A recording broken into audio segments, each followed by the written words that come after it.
السلام علیکم ورحمۃ اللہ وبرکاتہ۔ تو دوستو، آج کا ہمارا جو ٹاپک ہے بسم اللہ الرحمن الرحیم کا ایک نقش مثلث اسی کے متعلق ہے۔ تو آج کی حاضری میں صرف ایک ہی نقش آپ دوستوں کی خدمت میں پیش ہے۔ انشاءاللہ باقی جو 3 چالوں کے نقوش ہیں وہ آپ حضرات کی خدمت میں آ جائیں گے، اور بسم اللہ الرحمن الرحیم کی عظمت و افادیت پر بھی کچھ نہ کچھ بات ہوگی انشاءاللہ۔ دیکھیں دوستو، یہ جو آپ کو نقشہ نظر آ رہا ہے نا، تسمیہ کے اعداد، ہر اسم کے اعداد اسی طرح نکالے جاتے ہیں۔ پہلے حرف لکھے جاتے ہیں، حروف لکھے جاتے ہیں، پھر اس کے ساتھ ساتھ ان کے اعداد لکھے جاتے ہیں۔ ابجد قمری ہو یا ابجد شمسی ہو، ہر ایک کا اپنا طریقہ ہوتا ہے۔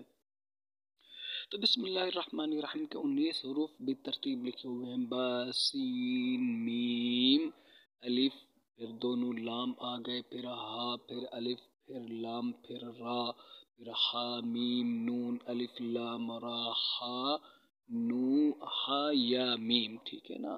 تو ہر ایک کا عدد بھی اس کے ساتھ لکھا ہوا ہے۔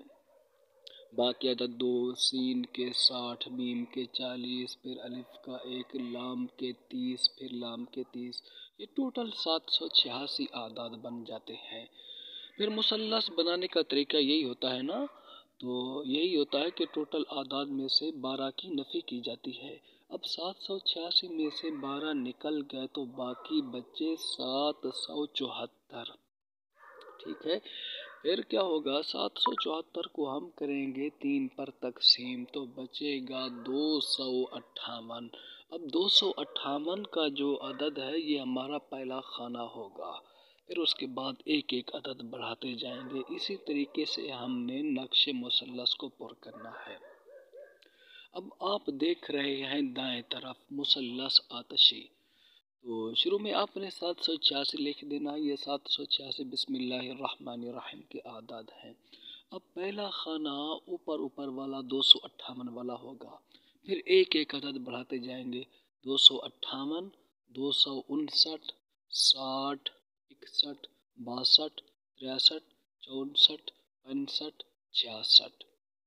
اب یہ نقش پر ہو گیا ہے۔ اب ہمیں کیسے پتہ چلے گا کہ یہ نقش مثلث ٹھیک ہے یا غلط ہے؟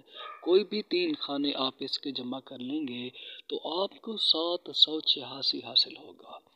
اگر کوئی ایک عدد بڑھ جائے یا کم ہو جائے تو یوں سمجھیں گے کہ نقش کے اندر غلطی ہے، کسی نہ کسی خانے کے اندر کوئی کمی بیشی ہے۔ پھر دوبارہ اس کو چیک کریں گے، جہاں کمی ہوگی اس کو پورا کریں گے۔ اجازت دیجیے، السلام علیکم ورحمۃ اللہ۔ چینل